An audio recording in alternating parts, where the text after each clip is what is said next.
Mais uma vez, a paz do Senhor Jesus. Bem-vindo ao canal Conceitos Teológicos, Rafael Cardoso 3450, onde de forma bem concisa nós abordamos aqui assuntos referentes à escola bíblica dominical das lições Betel. Hoje abordaremos a lição de número 5, ao qual diz a relevância de congregar em uma igreja local para fortalecer a fé e a comunhão. Você sabe por que você congrega? Qual a necessidade de congregar, de comungar, de estar com os demais irmãos? É necessário hoje, em nosso tempo, pleno século XXI, ainda estar unido com tanta tecnologia. Você pode assistir o culto da sua casa, pela internet, você tem aí uma gama de ofertas, de cultos ao qual você pode estar assistindo, escolhendo qual culto você quer assistir. E ainda é necessário ir para um local, para um templo, para uma igreja e ainda estar congregando, se reunindo. Pois bem, este quem vos fala é o presbítero Rafael Cardoso, da Assembleia de Deus, Ministério de Madureira, localizado na Assembleia de Deus aqui em Itaipava, no bairro do Gentil de número 100, na região serrana do estado do Rio de Janeiro. Pois bem, vamos à lição. Houve um tempo em que algumas coisas eram de fato inquestionáveis. Em que sentido? Note bem que a palavra do pastor, há muitos anos atrás, era tido como grande valia, era inquestionável. Por exemplo, vamos citar aqui alguns exemplos de nós assembleanos. Se o pastor dissesse que não podia andar de bermuda, não se andava, ninguém questionava. Se o pastor dizia naquele tempo que não podia ir à praia, não se questionava, as pessoas não iam. Se dizia que não se podia, no caso das mulheres, lembro desse tempo, andar de bicicleta, as mulheres não andavam. Se dizia que não podia cortar o cabelo, não se cortava. E por aí se vai, uma série de outras situações ao qual o pastor dizia e a palavra do pastor tinha grande valia, era inquestionável, era quase como que um dogma. O pastor falou, era aquilo e ponto final. No entanto, mormente, os tempos mudaram. As pessoas começaram a ter mais informações, a estudar um pouquinho mais, a se aplicar um pouco mais em assuntos cristãos, poderíamos por assim dizer, e começaram a ter acesso, como dissemos aqui, a muita informação, e começou-se a questionar. Alguns questionamentos começaram a ser colocados, algumas ponderações começaram a ser definidas. Em que sentido? Alguns questionamentos do tipo, por que eu tenho que dar o dízimo? Começou. Alguns questionamentos do tipo, por que eu tenho que jejuar? Ou por que eu tenho que orar? Por que eu tenho que me batizar?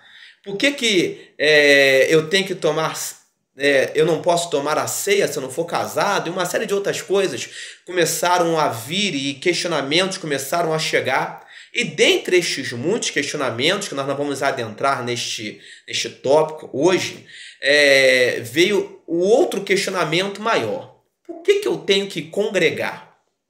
Em pleno século XXI, por que eu tenho que congregar ainda?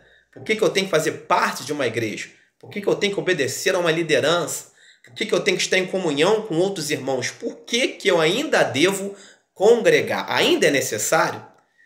O texto áureo da presente lição nos diz o seguinte, em Atos capítulo 2, verso 46, e perseverando unânimes todos os dias no templo e partindo o pão em casa, comiam juntos com alegria e singeleza de coração.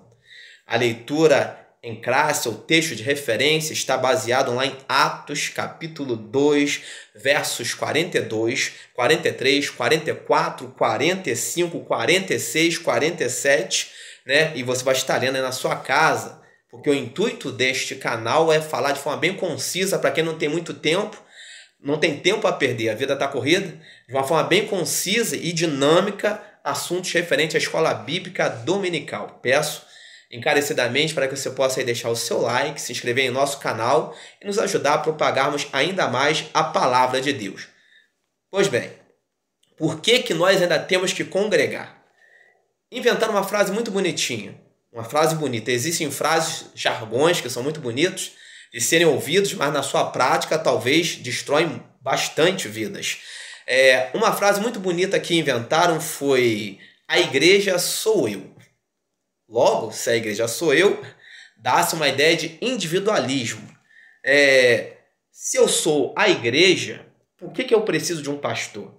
Se eu sou a igreja, se a igreja sou eu, por que eu preciso ir a uma igreja física? Se a igreja sou eu, por que eu preciso seguir regras que alguém determina? Será que alguém determina? Não é a Bíblia, não é a palavra? Se a igreja sou eu, por que eu tenho que ter comprometimento com algumas coisas que eu não concordo? E por aí vai. Só que note bem que essa frase é até muito bonita, só que dá uma ideia de individualismo. Você não é nada sozinho. Note bem que a igreja, ela é um corpo e ela é composta por muitos membros. Em que sentido? Cristo é a cabeça e nós somos o corpo da igreja, onde cada um tem uma parte a executar, uma tarefa a fazer. Na igreja, por exemplo, existem muitos membros.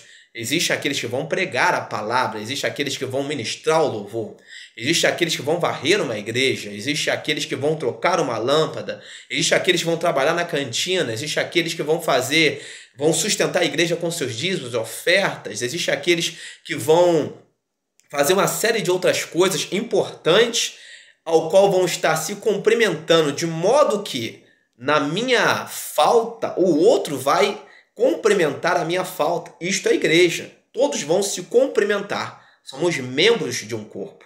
Por isso, devemos fazer parte de uma igreja, porque nós somos pessoas falhas. E nas nossas falhas, nós precisamos de pessoas que nos cumprimentem. Por que eu tenho que congregar em pleno século XXI?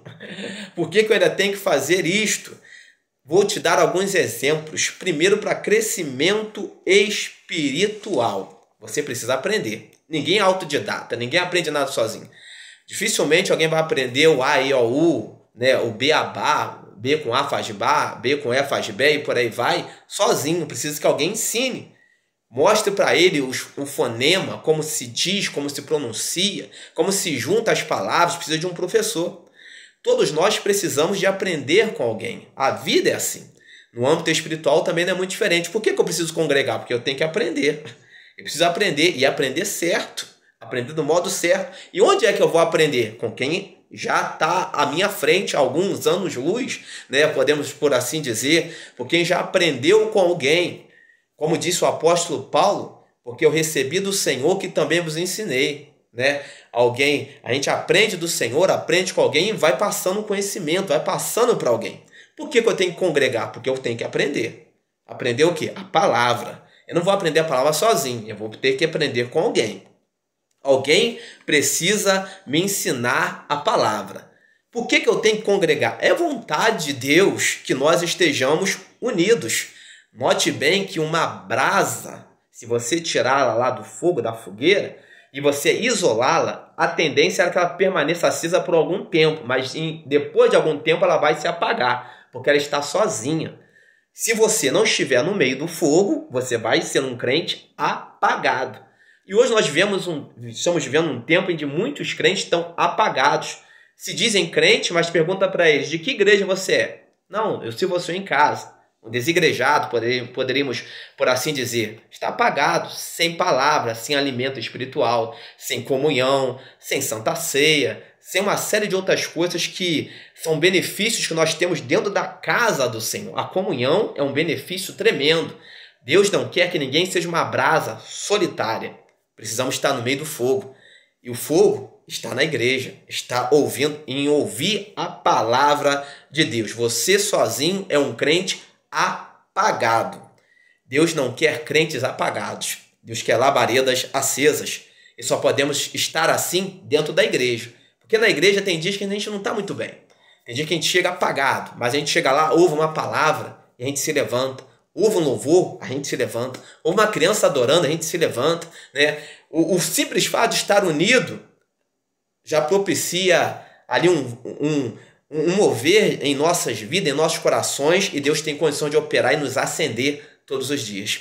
Que você não seja um crente apagado. Valorize a comunhão, a relevância de pertencer a uma igreja local para fortalecer a sua fé e a sua comunhão em Deus. Deus abençoe sua vida rica e poderosamente. Gostaria de deixar também aqui nos comentários, vamos estar deixando 2 links aí ao qual você vai estar podendo ler 2 e-books transformadores, e-books aí maravilhosos. Uma é a Assembleia de Deus em Metamorfose e o outro e-book é A Predestinação, sob uma perspectiva calvinista. Livros de minha autoria, ao qual você vai estar sendo edificado poderosamente, estará abençoando este canal. Deus abençoe sua vida, a sua família, rica e poderosamente, em nome de Jesus. Deixe o seu like, se inscreva no nosso canal e nos ajude a propagarmos palavra verdadeira e genuína, em nome de Jesus.